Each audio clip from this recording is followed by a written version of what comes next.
La patrulla del pantano. Mi nombre es Francisco Morales. En el año 1985 formaba parte del ejército venezolano en una misión de reconocimiento en los pantanos del sur del país. Lo que ocurrió en esa misión me persigue hasta el día de hoy. No quiero recordar esos momentos, pero cada vez que cierro los ojos por la noche, los veo, lo siento. Y lo que me atormenta no es tanto lo que pasó, sino lo que nunca pudimos entender. Habíamos sido enviados a esa zona para realizar un reconocimiento. Informes de inteligencia hablaban de movimientos sospechosos cerca de la frontera, posibles grupos insurgentes o, peor aún, narcotraficantes. El pantano era un lugar estratégico para ellos, un terreno tan inhóspito que nadie en su sano juicio lo elegiría para esconderse. Pero lo hacían porque nadie los buscaría ahí. Al menos, hasta ese momento. Nuestro escuadrón estaba compuesto por 6 hombres, cada uno bien entrenado para moverse en terrenos difíciles. Estábamos acostumbrados a la selva, al calor sofocante y a la humedad aplastante, pero el pantano era diferente. La atmósfera ahí tenía algo distinto. No solo era el calor que te hacía sentir como si estuvieras respirando agua, era una presión, una presencia que parecía rodearnos desde que entramos en ese infierno húmedo. Nos adentramos en el pantano al amanecer, la niebla era tan densa que apenas podíamos ver unos pocos metros frente a nosotros. El suelo fangoso succionaba nuestras botas en cada paso. A veces, ni siquiera veía mis propios pies. La vegetación era espesa, con árboles retorcidos cuyas ramas parecían manos deformadas buscando atraparnos. Los sonidos de la selva, tan familiares para mí, se sentían extraños, distorsionados por el eco de la humedad y la niebla. A medida que avanzábamos, el ruido de nuestros propios movimientos se hacía cada vez más insoportable. El agua lodosa chapoteaba a nuestro alrededor y cada paso parecía un esfuerzo monumental.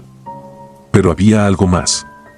Un silencio en la selva que no debería estar ahí.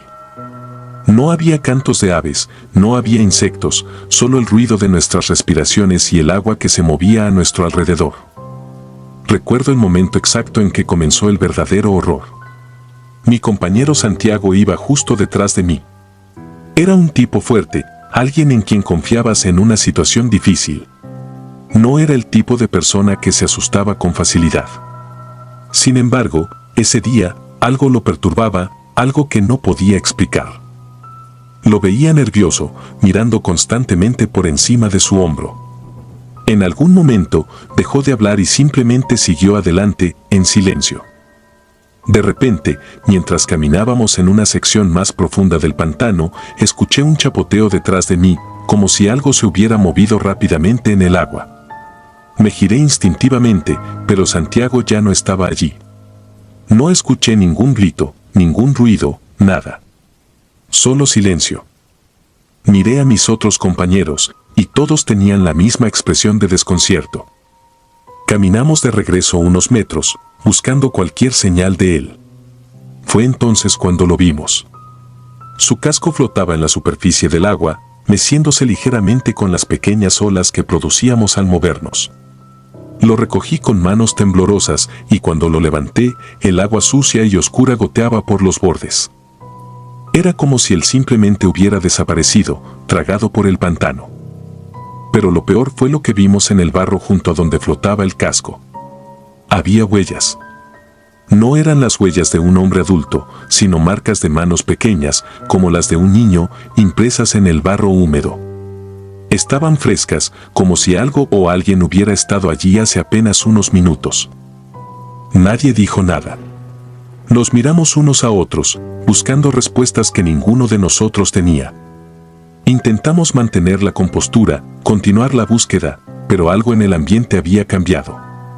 El aire era más pesado, más sofocante, como si el mismo pantano supiera lo que acababa de ocurrir y nos estuviera acechando. Seguimos adelante, pero la moral estaba rota. Los pasos eran torpes, mecánicos, sin la energía de antes. Ya no hablábamos. Sabíamos que algo estaba mal, pero ninguno quería admitirlo. Mientras avanzábamos, la niebla se hizo más espesa, hasta el punto de que apenas podíamos ver al hombre que teníamos enfrente. Fue entonces cuando comenzaron los murmullos. No sé cómo describirlo mejor. Al principio, pensé que eran voces de los demás, tal vez una conversación susurrada, pero cuando me giré, vi que todos estaban en silencio. Y, sin embargo, los murmullos continuaban, justo al límite de mi audición, como si alguien hablara desde la niebla, demasiado bajo para entender lo que decían. Tratamos de ignorarlo, de seguir adelante. Pero los murmullos se volvieron más claros.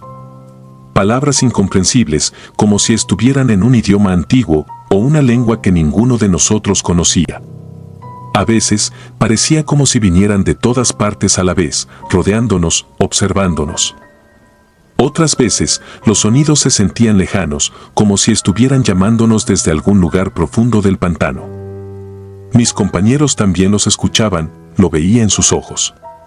El miedo estaba presente en cada uno de nosotros, pero el entrenamiento militar nos empujaba a avanzar, aunque sabíamos, en el fondo, que algo más allá de nuestra comprensión nos esperaba. No puedo decir cuánto tiempo pasó desde que Santiago desapareció. El tiempo en ese lugar parecía estirarse y distorsionarse, como si el pantano no respetara las reglas del mundo exterior. De alguna manera, llegamos a una zona más abierta, un claro rodeado de árboles retorcidos y cubiertos de musgo. La niebla se había disipado un poco, pero había algo más, algo que no estaba ahí antes. Vimos figuras, sombras moviéndose entre los árboles. Al principio, pensé que eran los insurgentes, que finalmente habíamos encontrado lo que buscábamos. Pero a medida que las figuras se movían, nos dimos cuenta de que no eran personas. Eran algo más. Las sombras eran delgadas, deformes, con brazos y piernas que parecían alargarse y retorcerse de maneras imposibles. Se movían rápidamente entre los árboles, demasiado rápidas para ser humanas. Pero lo más aterrador era la sensación que transmitían, no estaban allí para huir de nosotros, no intentaban esconderse. Nos estaban observando, como si estuvieran esperando algo. Mis compañeros empezaron a murmurar entre ellos, discutiendo si debíamos retirarnos o continuar. Pero antes de que pudiéramos tomar una decisión, una de las sombras se detuvo. Y entonces lo vimos. No era solo una sombra. Era una figura humana o algo que alguna vez lo fue. Su piel era pálida, casi translúcida, y sus ojos, hundidos y vacíos, parecían perforar el alma de quien los mirara. Tenía la estatura de un niño, pero había algo profundamente antinatural en su aspecto, como si su cuerpo hubiera sido deformado por el tiempo o el dolor. En su mano sostenía algo. Cuando levantó el brazo, reconocí lo que era, el casco de Santiago. Lo había tenido todo este tiempo. No sé qué ocurrió después con claridad. El pánico se apoderó de nosotros. Uno de mis compañeros abrió fuego, y en ese momento, todo se desmoronó. El sonido de los disparos resonó en la niebla, pero las sombras no retrocedieron. En lugar de eso, comenzaron a acercarse, moviéndose entre los árboles, rodeándonos. Sentí un frío intenso en el aire, y algo en mí supo que no podíamos quedarnos allí. Gritamos órdenes confusas, intentando reagruparnos, pero todo era un caos. En algún momento, uno de mis compañeros tropezó y cayó en el agua. Intentamos ayudarlo, pero la niebla se cerró a nuestro alrededor y lo perdimos de vista. Lo último que escuchamos fue su grito, un sonido desgarrador que aún me persigue. Corrimos. No sé cómo logramos salir de ese pantano, pero en algún momento, la niebla comenzó a disiparse y el suelo fangoso dio paso a terreno más firme. Solo éramos 3 cuando finalmente salimos del pantano, empapados, agotados y en silencio. Nadie dijo una palabra sobre lo que habíamos visto. No era necesario. Cuando regresamos a la base, dimos nuestro informe. Dijimos que habíamos encontrado señales de actividad enemiga, pero que habíamos perdido a 3 hombres debido a las difíciles condiciones del terreno. Nadie nos preguntó más. Nadie quería saber la verdad. Desde entonces, no he vuelto a ese lugar, pero algo me dice que nunca me he ido realmente. Las noches son lo peor. Cierro los ojos y veo a Santiago, veo a las sombras, veo esos ojos vacíos mirándome desde la niebla. Y lo peor de todo es que sé que están esperando. esperando a que vuelva. Pero no lo haré. No volveré. El cuartel de Bogotá. Dejaré mi nombre en el anonimato, no solo por precaución, sino por algo más profundo. No quiero revivir lo que sucedió ni que mis palabras traigan consigo el mismo destino que afectó a mis compañeros. Fui parte del ejército colombiano, y durante mi entrenamiento en el cuartel de Bogotá, algo sucedió, algo que me perseguirá hasta mi último aliento. No sé cómo explicarlo sin sonar loco, pero intentaré hacerlo lo más detalladamente posible. Es posible que, al leer esto, sientas una sensación de incomodidad. Si es así, te recomiendo que pares de leer. No todos pueden soportar lo que yo viví. El cuartel tenía su historia, como todos los lugares donde se han derramado lágrimas y sudor. Viejas paredes, techos altos y largas filas de camas metálicas en las que los reclutas pasaban las noches. Entre ejercicios extenuantes y órdenes gritadas, siempre había tiempo para hablar de lo que corría por las sombras del lugar. A mí no me interesaba, no creía en esas cosas. Historias de fantasmas, de figuras que se aparecían en la noche, eran solo eso, leyendas para asustar a los más nuevos. Uno de esos rumores, sin embargo, era más persistente que el resto. Todos lo conocían, la leyenda de la mujer de blanco. Decían que había sido la esposa de un oficial, muerta en circunstancias misteriosas décadas atrás. Algunos aseguraban que la habían encontrado flotando en el río cercano al cuartel. Otros, que simplemente desapareció un día. Su espíritu, según contaban, aparecía al pie de las camas, observando en silencio, esperando algo. Pero nunca nadie decía qué. Recuerdo la primera vez que escuché esa historia. Estábamos sentados en la cantina, a punto de terminar nuestro almuerzo, cuando un veterano comenzó a hablar de ella. Era una noche especialmente oscura, de esas que hacen que el viento suene como un susurro maldito entre las ventanas. Nos reímos, como siempre hacíamos, descartándolo como tonterías. Sin embargo, no podía negar que algo en el tono de su voz me incomodó. Pero me dije a mí mismo que era solo una tontería más. Mi vida en el ejército siguió como de costumbre hasta aquella noche. Es irónico que lo recuerde con tanta claridad, porque no debería haber sido diferente a cualquier otra. Estábamos agotados después de un día de maniobras bajo la lluvia. El frío se había instalado en nuestros huesos y lo único que quería era dormir y olvidarme del dolor en mis músculos. Entré en la barraca y me dejé caer en la cama. Al poco tiempo, me hundí en un sueño profundo. Entonces, algo cambió. Desperté de repente, aunque no supe por qué al principio. El aire se sentía distinto, más pesado, y había un frío extraño, casi sobrenatural, que invadía la habitación. Me cubrí con la manta, pensando que quizás una ventana se había abierto, pero el aire no era el tipo de frío que proviene de una corriente. Era otro tipo de frío. Uno que se siente en la piel, pero también en el alma. Intenté moverme, pero no pude. Al principio pensé que era el agotamiento, que mis músculos estaban demasiado cansados para responder. Pero pronto me di cuenta de que no era solo eso. Algo, una presencia, me mantenía clavado en el colchón. Mi respiración se aceleró y mis ojos se movieron frenéticamente, buscando en la oscuridad. Y ahí la vi. Al pie de mi cama, apenas visible en la penumbra, estaba una figura. Inmóvil. Silenciosa. Pálida como la luz de la luna. Era una mujer, alta y delgada, con un vestido blanco que parecía brillar tenuemente en la oscuridad. Su cabello caía desordenado sobre su rostro, y aunque no podía verle los ojos, sabía que me estaba mirando. Podía sentir su mirada quemándome, fría y vacía. Intenté gritar, pero nada salió de mi garganta. Estaba completamente paralizado, atrapado por una fuerza invisible. Y entonces, en ese silencio aterrador, escuché algo. Fue un sonido bajo, como un susurro, pero al mismo tiempo, era como si resonara en toda la habitación. Dijo mi nombre. No lo preguntó. No lo gritó. Simplemente lo dijo, en un tono tan suave que parecía que las paredes lo absorbían. Sentí como mi piel se erizaba, cada fibra de mi ser quería huir, pero no podía moverme. Solo podía mirarla, esa figura espectral, mientras sus labios pálidos seguían moviéndose, murmurando algo que no podía entender del todo. La figura se quedó allí durante lo que parecieron horas. Mis ojos comenzaban a arder de no parpadear, mi pecho dolía por la desesperación de no poder respirar profundamente. Y luego, tan repentinamente como apareció, desapareció. Solo quedé yo, en la oscuridad, jadeando como si hubiese corrido kilómetros. No pude dormir el resto de la noche. Me quedé despierto, con la mirada fija en el techo, esperando que esa cosa regresara. Al día siguiente, intenté convencerme de que había sido un sueño, una especie de parálisis del sueño, producto del agotamiento. Pero algo dentro de mí sabía que no era así.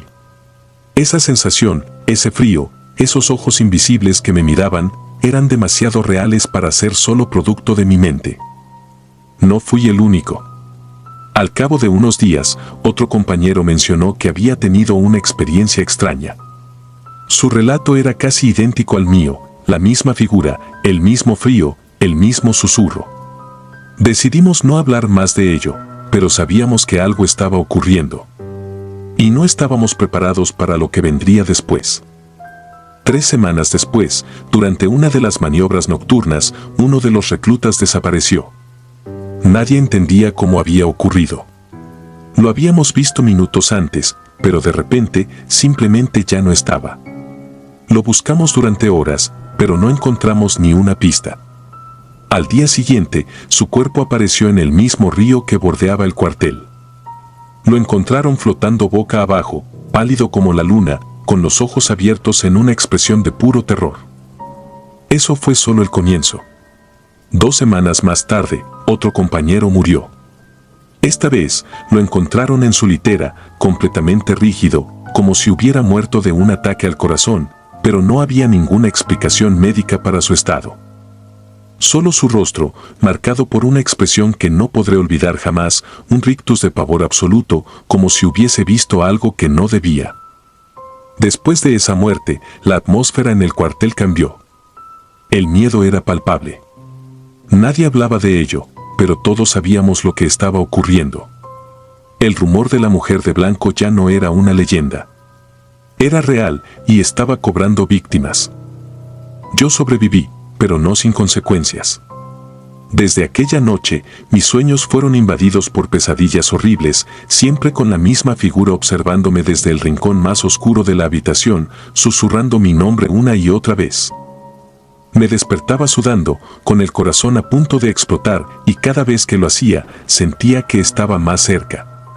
Como si cada susurro la trajera un poco más hacia mí. Pedí mi traslado poco después de la tercera muerte.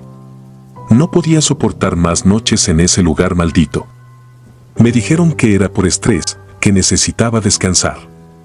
No les dije la verdad, ni siquiera intenté explicarles lo que había sucedido. No lo habrían creído. Ahora, años después, sigo teniendo las mismas pesadillas. Sigo despertando en medio de la noche, sintiendo ese frío.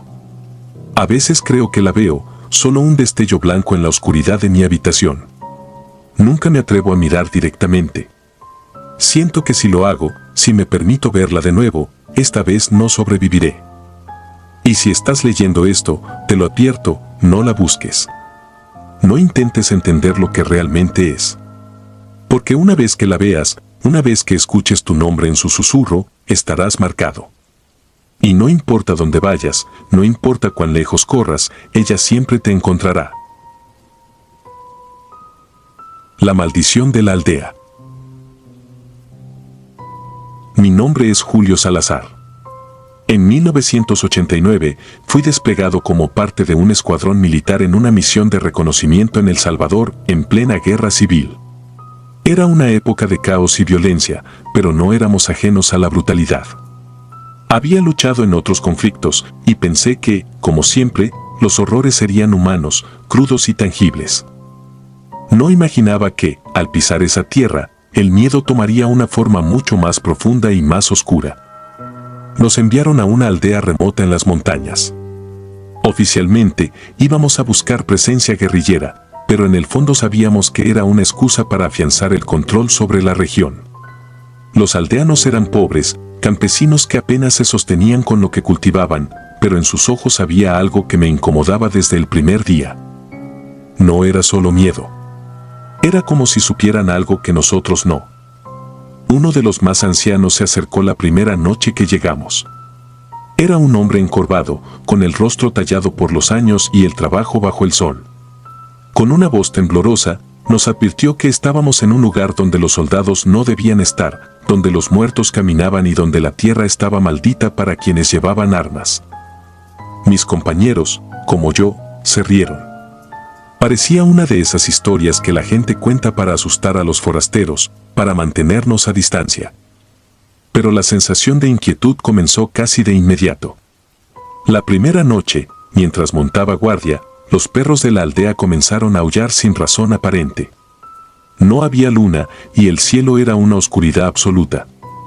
Mi rifle colgaba a mi lado mientras miraba hacia el bosque que rodeaba la aldea, tratando de ignorar el escalofrío que me recorría la espalda. De pronto, el radio en mi cinturón crujió y una voz se filtró por los auriculares. Al principio, pensé que era uno de mis compañeros, pero las palabras no tenían sentido. Hablaban en un idioma que no reconocía, una lengua antigua y gutural. Lo extraño es que el canal estaba cerrado.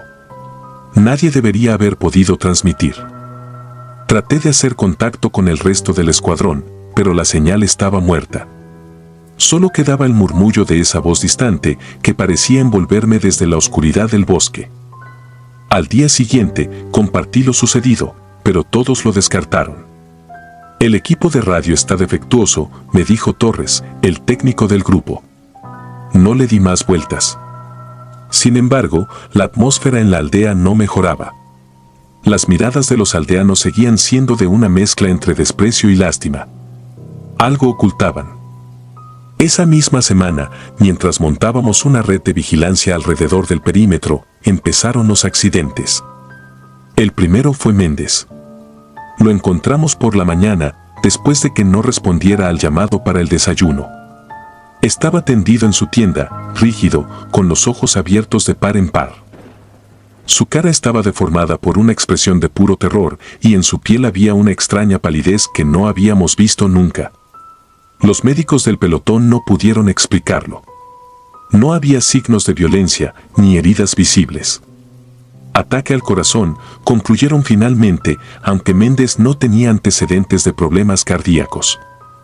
La muerte de Méndez dejó un vacío en el grupo, pero el mayor impacto llegó cuando 2 días después, Gómez, otro de mis compañeros, desapareció sin dejar rastro. Salió en una patrulla nocturna y nunca regresó.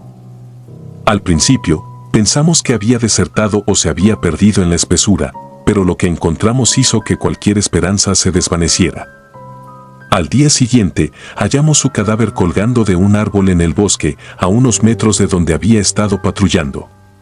Su cuerpo estaba en un estado deplorable, como si hubiera sido mutilado por algún animal salvaje, pero había algo que no cuadraba. Su rostro tenía la misma expresión de terror que el de Méndez y sus manos estaban rígidas, señalando hacia la aldea. El miedo comenzó a extenderse por el campamento. Algunos hablaban de guerrilleros, de emboscadas, pero algo más profundo había calado en nuestros corazones. Las muertes no tenían lógica y las noches seguían trayendo nuevos horrores.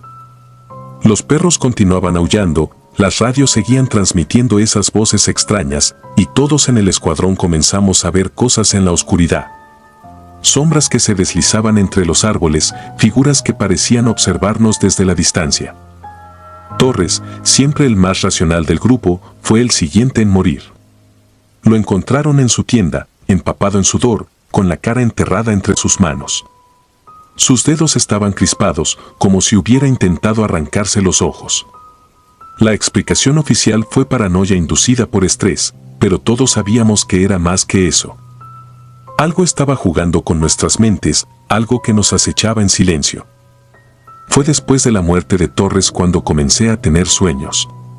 No eran pesadillas al uso, sino visiones. En ellas me encontraba solo en medio de la aldea, pero la aldea no estaba vacía.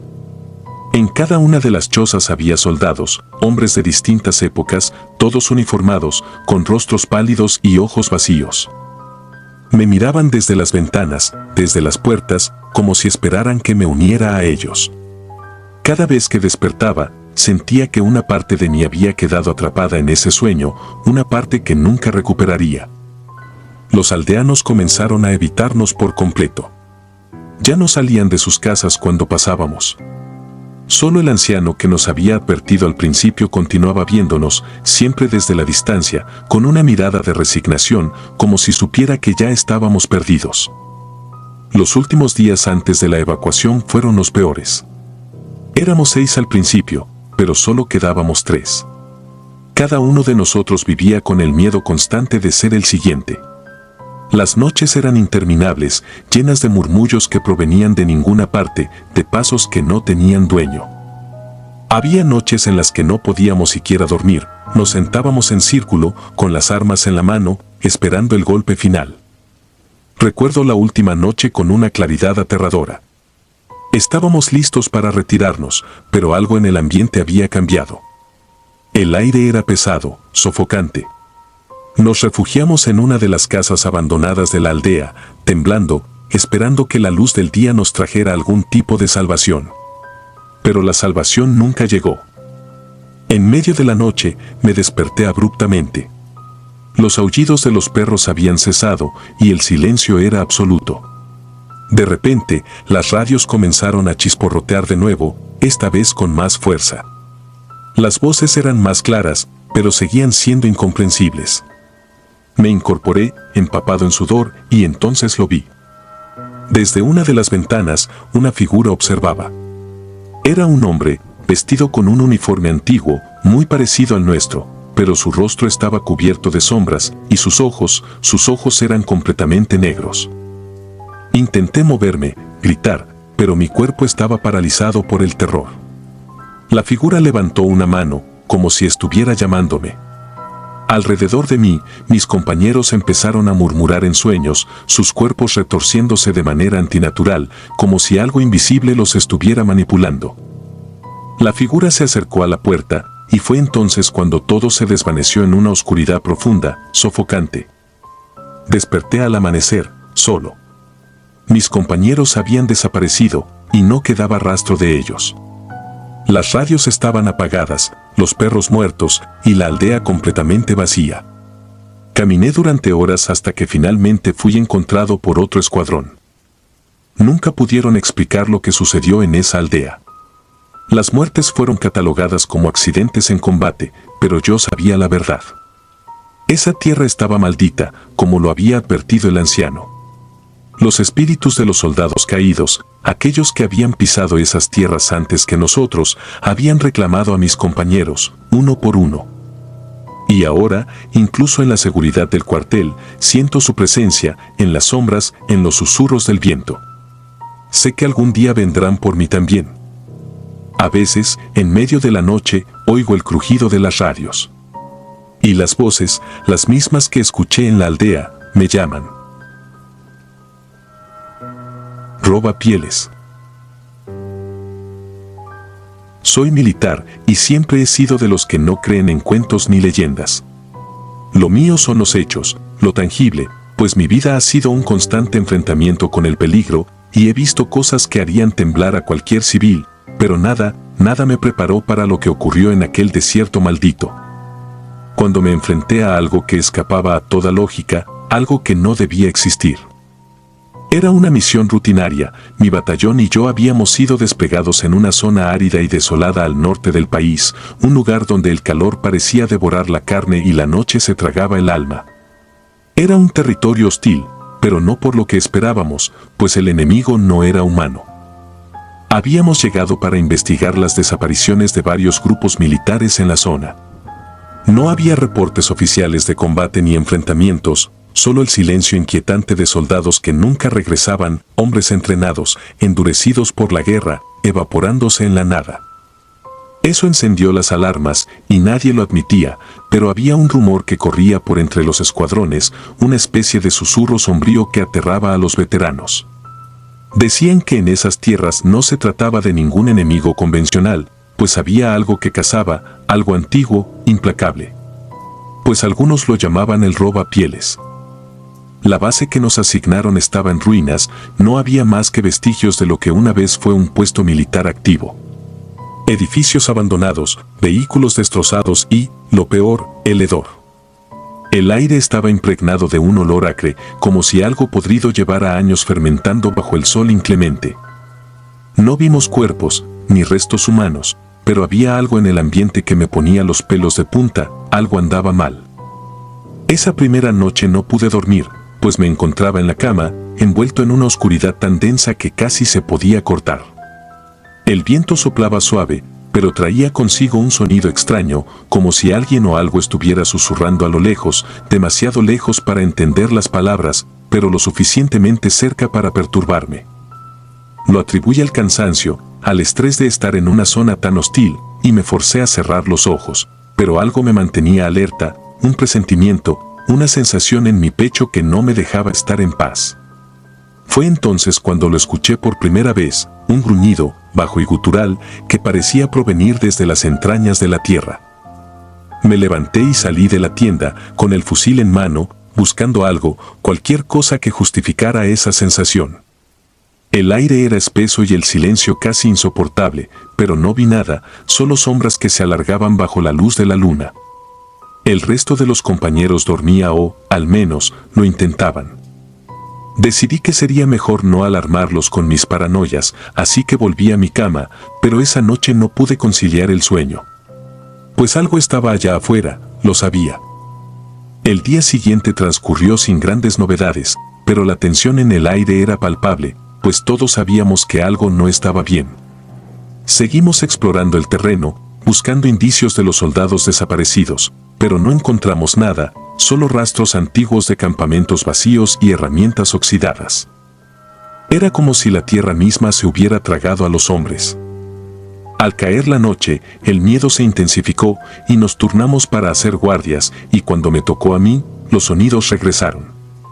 Primero, esos gruñidos distantes que parecían venir desde el suelo, como si algo grande se estuviera moviendo debajo de nosotros. Luego, el viento cambió, y dejó de ser una brisa cálida y se tornó frío, cortante, trayendo consigo un nuevo sonido, el crujido de algo que caminaba entre los árboles muertos.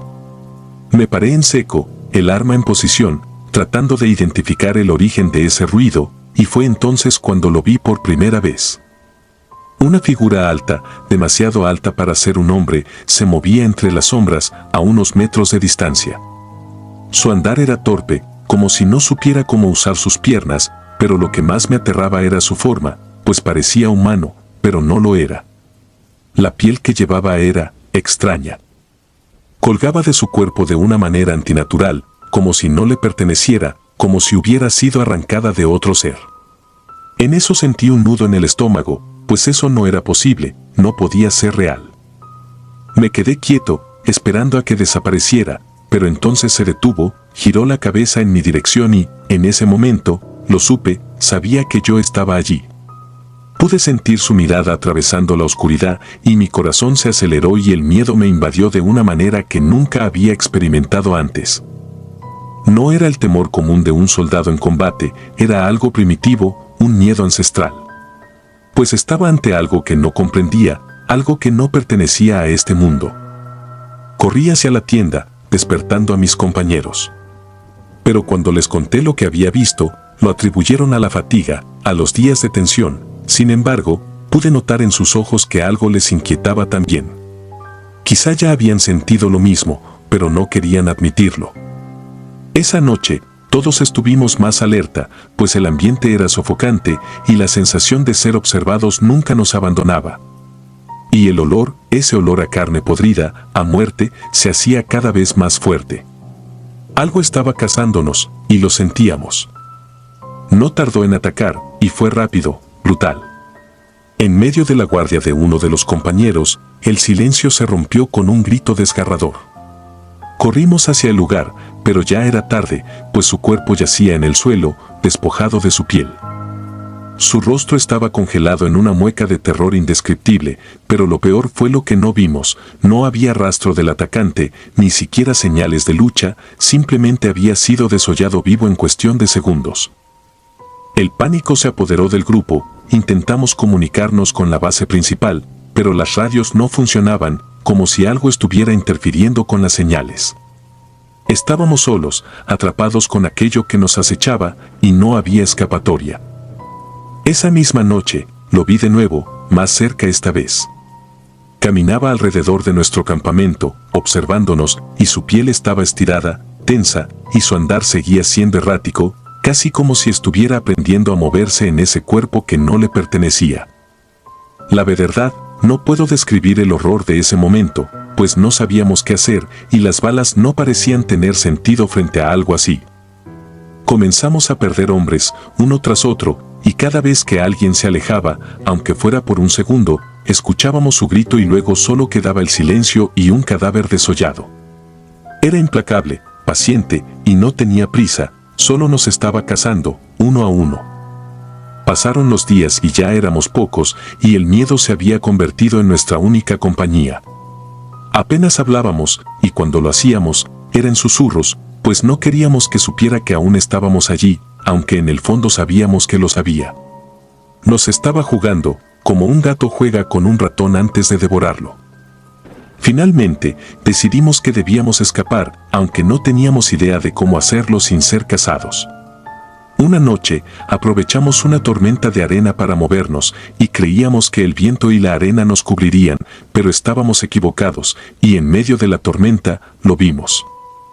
Caminaba entre las ráfagas de arena como si no le afectaran, y su silueta enorme y desfigurada era lo único que distinguíamos, y en eso corrimos. Corrimos como nunca antes lo habíamos hecho, pero fue en vano. Lo último que recuerdo de esa noche es el sonido de mis compañeros cayendo, uno tras otro, mientras yo seguía corriendo. El viento ahogaba sus gritos, pero lo sentía. Sabía que no quedaba nadie más, y seguí corriendo hasta que mis piernas no pudieron más y caí al suelo, extenuado, esperando el final, pero no llegó. Cuando desperté, estaba solo, no había rastros de mis compañeros, ni de lo que los había cazado. Pues de alguna manera, había sobrevivido. Me encontraron días después, deambulando por el desierto, en estado de shock. Apenas pude contar lo sucedido, pero nadie me creyó. Lo atribuyeron al trauma, a la fatiga mental, pero yo sé lo que vi, sé lo que nos cazó, y no era humano, no era algo que perteneciera a este mundo. Desde entonces, no he podido dormir bien, y cada vez que cierro los ojos, veo esa figura moviéndose en las sombras, acercándose poco a poco. Sé que sigue ahí, esperando, y algún día vendrá por mí. Porque eso es lo que hace, caza. Y cuando te encuentra, se lleva tu piel. Nunca volví a ese desierto maldito, pero escucho rumores de más desapariciones. El Wendigo en la sierra. Nunca he sido una persona que creyera en leyendas.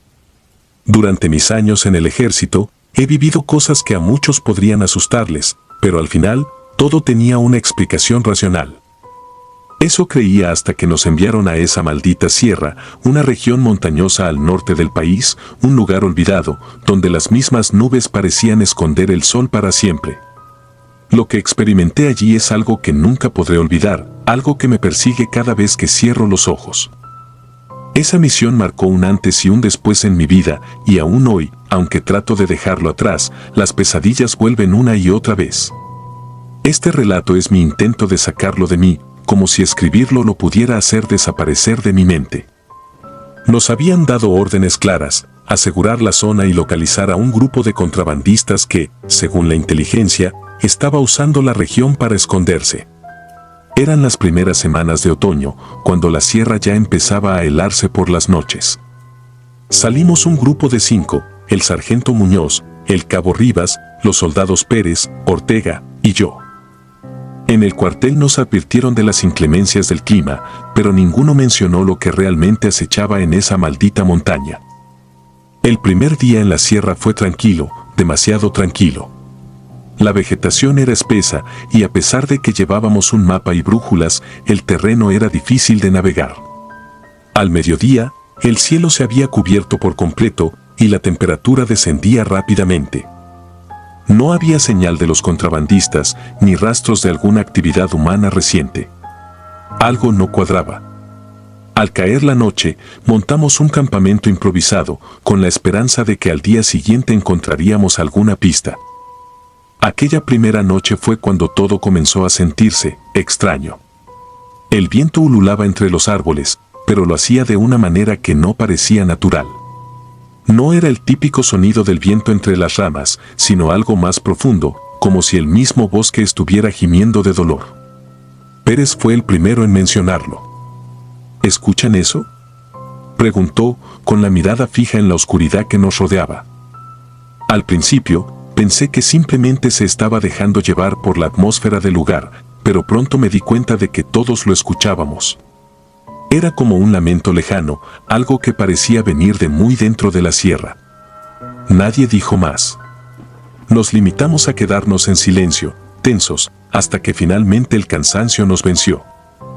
El segundo día fue peor. La niebla apareció temprano, envolviendo todo en una capa densa y húmeda. Apenas podíamos ver a unos metros delante de nosotros.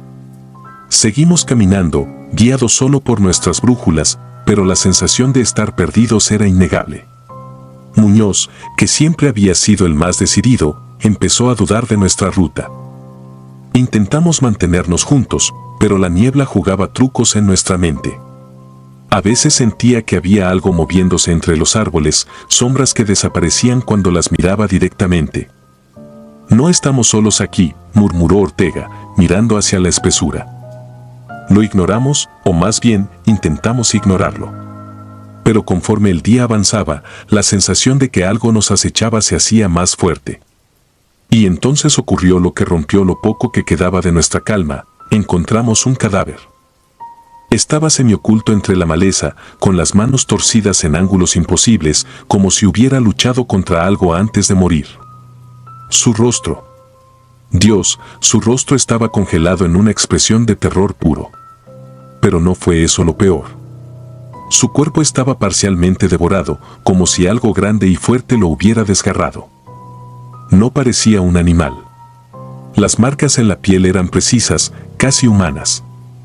Muñoz se arrodilló junto al cuerpo, tratando de identificar al hombre, pero su uniforme no tenía insignias visibles.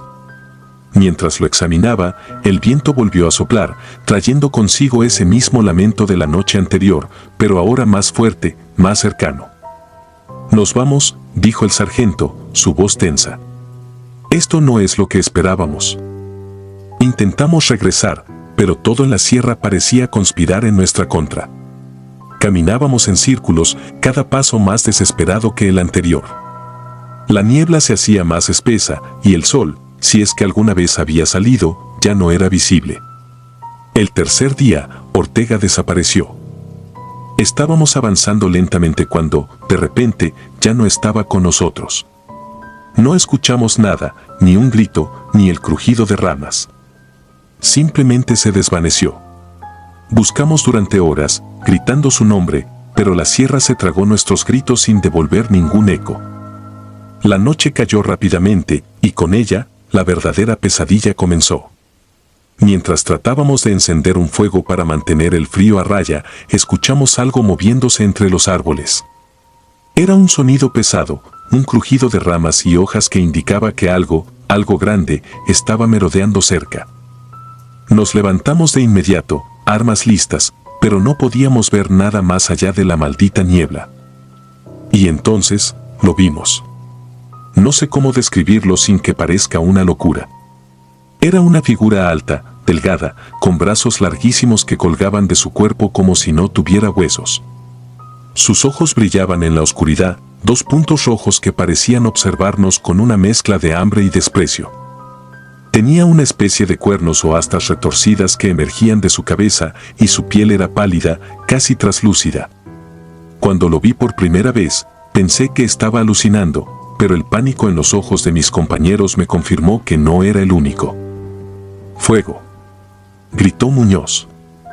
Disparamos todos a la vez, pero era inútil. La criatura no parecía afectada. Se movía con una velocidad imposible, desapareciendo entre los árboles antes de que pudiéramos apuntar correctamente. Pero no se fue. Lo sabíamos. Nos estaba jugando, cazándonos, disfrutando de nuestro terror. El resto de la noche fue una tortura. No pudimos dormir. Cada sonido, cada crujido nos ponía al borde del abismo. Rivas empezó a perder la cabeza. Lo vi hablando solo, murmurando cosas incoherentes sobre sombras que lo seguían, que lo llamaban por su nombre. A la mañana siguiente lo encontramos muerto, colgado de un árbol con su propia cuerda. No había señales de lucha. Simplemente se había rendido. Para entonces, solo quedábamos tres, Muñoz, Pérez y yo. Desesperados, decidimos abandonar todo e intentar salir de la sierra a pie, sin seguir ningún rumbo fijo, solo alejándonos de esa maldita zona. Pero no importaba cuánto camináramos, la niebla siempre estaba ahí, cubriéndolo todo, como si el bosque mismo no quisiera dejarnos ir. Esa misma tarde, Pérez desapareció de la misma manera que Ortega. Solo quedábamos Muñoz y yo, y sabíamos que no tardaríamos en seguir el mismo destino. Fue esa noche cuando lo vi de nuevo. Estaba más cerca ahora, lo suficientemente cerca como para ver los detalles de su rostro. O lo que debía ser un rostro, porque lo que tenía delante no era humano. Su boca era enorme, llena de dientes afilados, y un olor nauseabundo emanaba de su cuerpo, como carne podrida. Muñoz abrió fuego de nuevo, pero yo sabía que no servía de nada. La criatura lo atacó antes de que pudiera reaccionar. Lo vi caer al suelo, desgarrado, mientras ese ser devoraba su carne con una ferocidad que no he visto ni en los animales más salvajes. No sé cómo logré correr, cómo pude mantenerme con vida, pero corrí. Corrí sin mirar atrás, sin saber hacia dónde, solo con la esperanza de que ese monstruo no me siguiera. No sé cuántos días estuve vagando por la sierra, pero al final me encontraron, deshidratado, al borde de la muerte. Cuando regresé al cuartel, nadie me creyó. Dijeron que fue el estrés, que la sierra puede jugar malas pasadas a la mente. Pero yo sé lo que vi. No puedo olvidar esos ojos rojos, esa hambre insaciable. El Wendigo, como algunos lo llaman, aún está ahí, en la sierra, esperando su próxima presa. Y cada noche, en mis sueños, puedo sentir su aliento frío en mi nuca, esperando el momento para reclamarme. Porque sé que no escapé realmente. Nadie escapa del Wendigo. Territorio maldito. Era 1996, una misión rutinaria en la selva del sur de Chile. Yo era un soldado raso, parte de una unidad de reconocimiento del ejército, pero aquel día marcó mi vida de una manera que jamás podré olvidar. Si alguien me hubiera advertido lo que ocurriría en ese lugar, habría desertado sin pensarlo dos veces, pero ¿quién iba a creerlo? ¿Cómo podríamos imaginar que la oscuridad que nos esperaba no era humana? No estábamos preparados para lo que vendría. Nuestro pelotón fue asignado a patrullar una región remota, cerca de una frontera montañosa, conocida por su densa vegetación y terreno traicionero. El objetivo era claro, explorar el área, asegurar que no hubiera actividad ilegal de contrabando o movimientos paramilitares. Pero desde el principio, todo se sintió diferente. La primera advertencia llegó del viejo sargento Ortega, un hombre curtido por más de 25 años en el ejército, alguien que rara vez mostraba emociones. Mientras revisábamos los mapas antes de partir, lo vi observando el terreno con una mezcla de preocupación y miedo. Se me acercó en silencio y susurró, casi como si no quisiera que los demás lo oyeran. Este lugar no es como los demás. Hay historias que los lugareños cuentan sobre el Cerro Malalue, no deberíamos ir allí. Lo miré extrañado. Ortega nunca fue de creer en leyendas ni supersticiones, pero había algo en su mirada que me incomodó profundamente.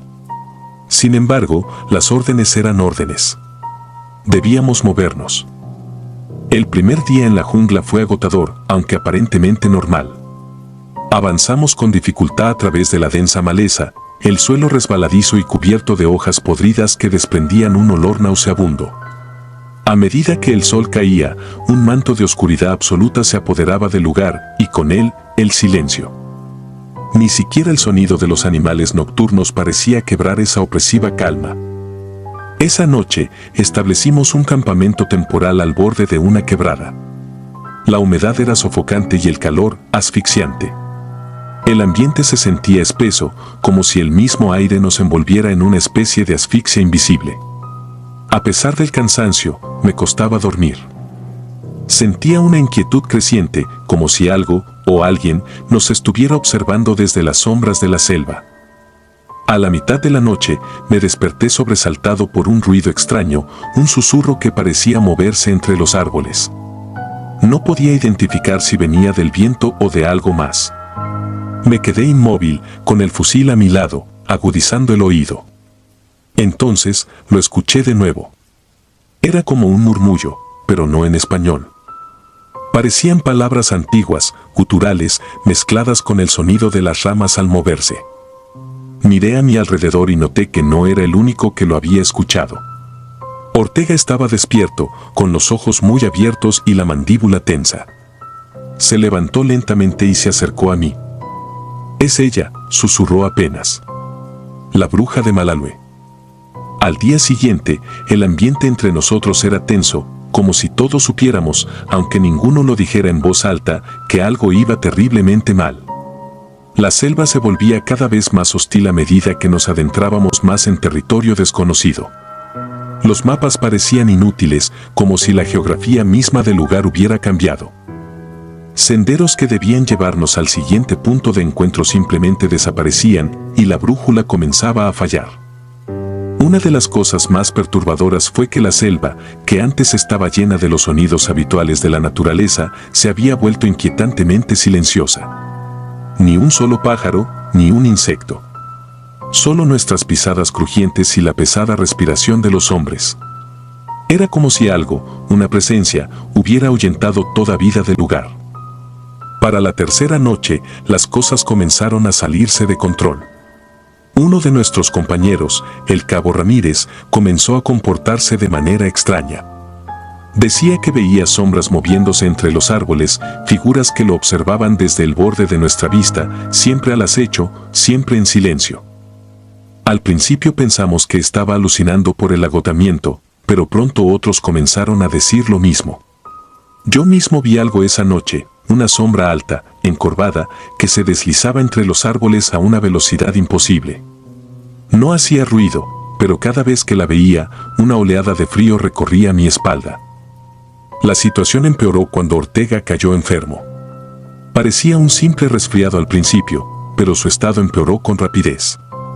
Comenzó a delirar, diciendo cosas incomprensibles. Lo más aterrador era que, en su fiebre, repetía una y otra vez el nombre de la bruja, como si estuviera hablando con ella directamente. Esa noche, mientras los demás intentaban descansar, me quedé a su lado. En un momento, agarró mi brazo con una fuerza sorprendente para alguien tan debilitado. «Nos observa, está cerca», me dijo con los ojos vidriosos. «¿Quiere que nos vayamos o que nos quedemos para siempre?» No pude responderle. La verdad era que yo también sentía que algo nos acechaba, algo mucho más peligroso que los animales salvajes o los rebeldes que buscábamos. Esa noche, Ortega murió. Nunca había visto a un hombre morir de esa manera. Su piel se tornó gris, como si hubiera sido drenado de toda su sangre, y su expresión se congeló en un rictus de puro terror. Los médicos del pelotón no podían explicarlo, simplemente dijeron que había sido una infección, pero nadie lo creía. El día después de su muerte fue el punto de quiebre. Decidimos abandonar la misión y regresar a la base, pero no importaba cuánto camináramos, parecía que no avanzábamos. El terreno se volvía más difícil, las sombras en la selva más amenazantes. La sensación de ser observados era insoportable. Entonces ocurrió lo peor. Una tarde, mientras cruzábamos un arroyo estrecho, escuchamos un grito desgarrador. Uno de los soldados, Figueroa, había desaparecido en medio del grupo. Todo pasó en segundos. Lo vi de pie al borde del arroyo, y luego, como si algo lo hubiera jalado con una fuerza inhumana, simplemente desapareció en la oscuridad de la vegetación. No pudimos encontrarlo, solo escuchamos sus gritos, que se desvanecieron en el aire. Intentamos seguir su rastro, pero era inútil. Estábamos atrapados. No había otra palabra para describirlo. La selva nos había cerrado el paso, y cada intento por salir solo nos llevaba más profundo en ese infierno verde. Las noches siguientes fueron las peores de mi vida. Los susurros regresaron, más fuertes, y las sombras parecían acercarse cada vez más. Una madrugada, mientras vigilaba el campamento, vi algo que jamás olvidaré. A la luz tenue de una luna escondida entre las nubes, vi una figura de pie, apenas a unos metros de mí. Era una mujer, o al menos eso parecía. Su piel era pálida, casi translúcida, y su cabello caía en mechones largos y enmarañados. Sus ojos eran dos pozos negros, vacíos. No emitía sonido, pero la vi alzar una mano y señalarme. En ese momento, un frío indescriptible recorrió todo mi cuerpo, paralizándome. Quise gritar, pero no pude. Solo la observé, inmóvil, hasta que desapareció en la niebla. A la mañana siguiente, decidí que no importaba lo que los demás dijeran, yo me iría de allí. Prefería enfrentar una corte marcial antes que quedarme en ese lugar maldito. Junto con 2 compañeros, intentamos tomar un camino distinto, pero al caer la tarde, llegamos al mismo lugar donde habíamos comenzado. Era como si la selva misma se estuviera burlando de nosotros. Finalmente, tras lo que parecieron días eternos, encontramos un grupo de rescate. Habíamos estado desaparecidos más tiempo del que pensábamos. Nos dijeron que llevábamos casi 2 semanas sin comunicación, cuando para nosotros habían sido apenas unos días. Solo 5 de los 12 que entramos en la selva salimos con vida. Nunca encontramos los cuerpos de los otros. La investigación oficial concluyó que el terreno y las condiciones climáticas extremas habían sido las responsables de las muertes y desapariciones. Pero los que sobrevivimos sabemos la verdad. No era el clima ni la selva. Era ella, la bruja. Desde entonces, no he vuelto a dormir bien. Algunas noches, en la quietud de mi casa, juro que puedo escuchar esos susurros y a veces, en la oscuridad, siento su mirada, esperando, vigilando, como lo hizo en la selva. La montaña. Era el año 1978. La dictadura en Chile nos había llevado a participar en una misión que, en teoría, no debía durar más de unos días. Éramos un pequeño grupo de soldados, hombres duros y curtidos en el frío de la montaña, pero ese invierno, en las montañas del norte, el clima había decidido darnos una prueba diferente. Durante 3 días, una tormenta incesante nos atrapó en las faldas de esas colinas. Nadie hablaba mucho sobre lo que hacíamos ahí, pero sabíamos que estábamos en terreno hostil, terreno que no estaba hecho para nosotros. La nieve caía con una violencia que pocas veces había visto. El viento aullaba de noche y su silbido se colaba en nuestros refugios improvisados, casi como si la montaña misma se estuviera burlando de nosotros. Teníamos suficiente comida, aunque el frío hacía que todo pareciera poco. El café que hervíamos en nuestros termos apenas lograba calentar las manos entumecidas. El cansancio comenzaba a pesar y algunos de nosotros ya no sabíamos si los crujidos que oíamos por la noche eran el hielo moviéndose o algo más. El 4.º día, la tormenta finalmente comenzó a ceder. El cielo gris apenas dejaba filtrar un débil rayo de luz, pero esa pequeña ventana nos dio la esperanza de que pronto podríamos salir de ese infierno congelado. El comandante había estado en contacto con la base a través de la radio y se suponía que el rescate llegaría en cualquier momento. Solo faltaba aguantar un poco más. Pero entonces ocurrió lo impensable. En nuestra unidad había un soldado llamado Ramírez. Era joven, uno de los nuevos, pero tenía ese aire de invencibilidad que todos perdemos tarde o temprano. Había estado extraño desde que llegamos a la montaña, más callado de lo habitual, y lo noté porque solíamos hablar mucho durante las guardias. En algún momento, dejó de hacer contacto visual con cualquiera de nosotros y sus respuestas se volvieron cortas, casi monótonas. Pensé que quizá era el frío o el aislamiento, cosas que pueden desgastar incluso a los mejores. Sin embargo, no era eso. Había algo más. Aquella mañana, uno de los soldados dio la alarma. Ramírez no estaba en su saco de dormir. Su rifle y equipo seguían ahí, pero él no. Lo primero que pensamos fue que había salido a orinar y que quizás se había desorientado en la nieve, pero la tormenta ya había cesado. No había razón para que no hubiese vuelto.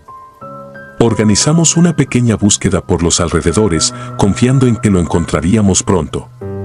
Mientras caminábamos entre las rocas, sentí un peso en el pecho, una sensación extraña que no se podía explicar solo con el frío. Finalmente, lo encontramos. Estaba de pie, al borde de un precipicio. La nieve lo rodeaba, pero él parecía ajeno a todo, como si ni siquiera sintiera el hielo bajo sus botas. Su mirada estaba perdida en la inmensidad del vacío.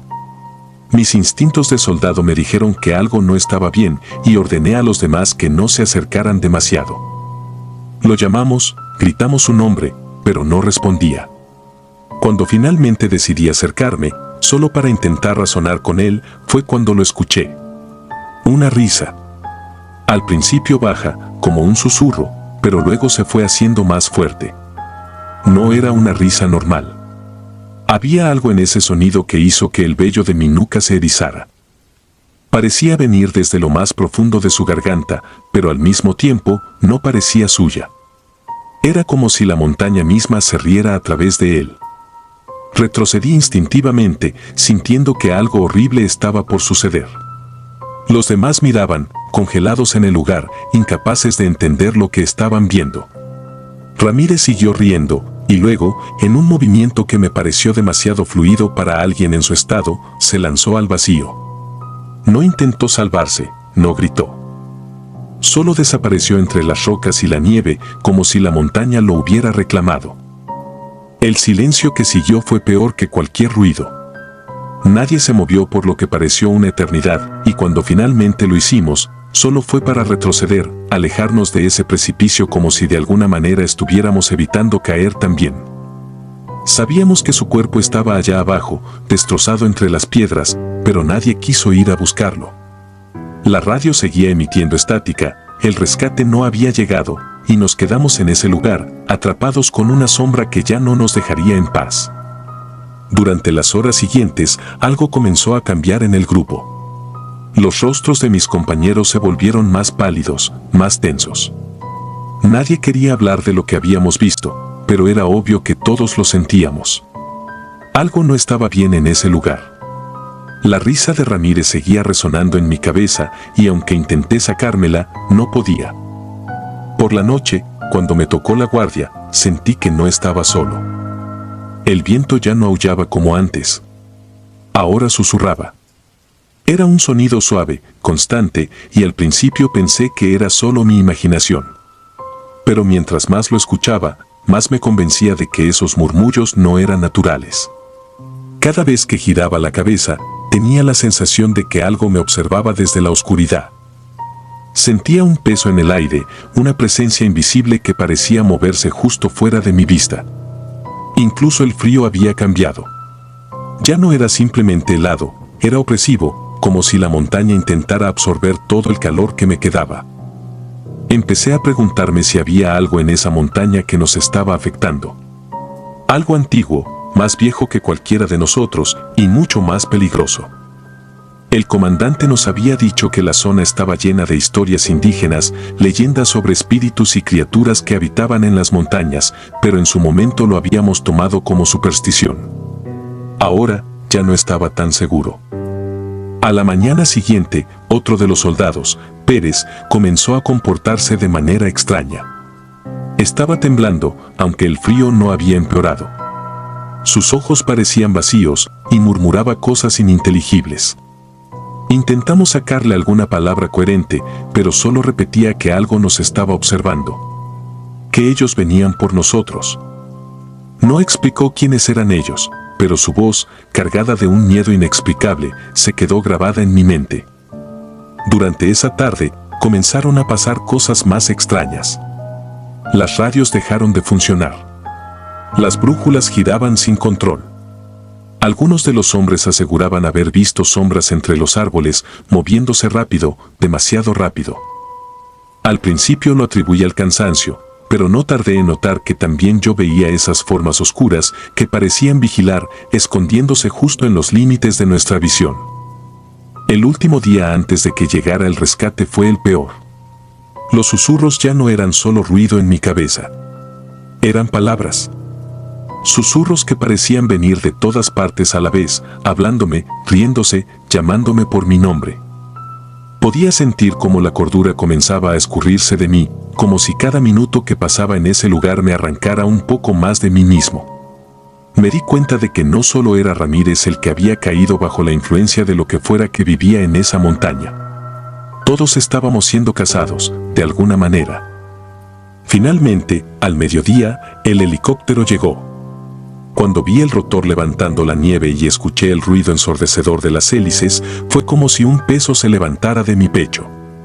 Nos fuimos rápido, casi sin mirar atrás, dejando el cuerpo de Ramírez entre las rocas, enterrado en la nieve y el misterio. Nadie habló en el helicóptero de vuelta. Nadie quería admitir lo que habíamos visto, o peor aún, lo que habíamos sentido. Días después, ya en la base, algunos trataron de justificar lo ocurrido. El aislamiento, el frío extremo, incluso el miedo. Pero yo sabía, en lo más profundo, que eso no explicaba nada. La montaña nos había llamado, y aunque la habíamos dejado atrás, yo sabía que una parte de mí se había quedado allá, perdida junto a Ramírez y a esos susurros. Desde entonces, he evitado las montañas. A veces, en las noches frías, aún escucho su risa. Y cuando cierro los ojos, siento el viento helado de ese lugar, susurrándome, recordándome que en las alturas no estamos solos. Algo nos espera, siempre observando. Algo que solo algunos pocos hemos sentido, y de lo cual nunca podremos escapar del todo. Si disfrutas de los relatos, te invitamos a apoyarnos con un like y un comentario, ya que eso nos ayuda muchísimo. Además, si aún no estás suscrito o suscrita, te animamos a formar parte de la comunidad del terror. Muchas gracias por escucharnos y por tu apoyo.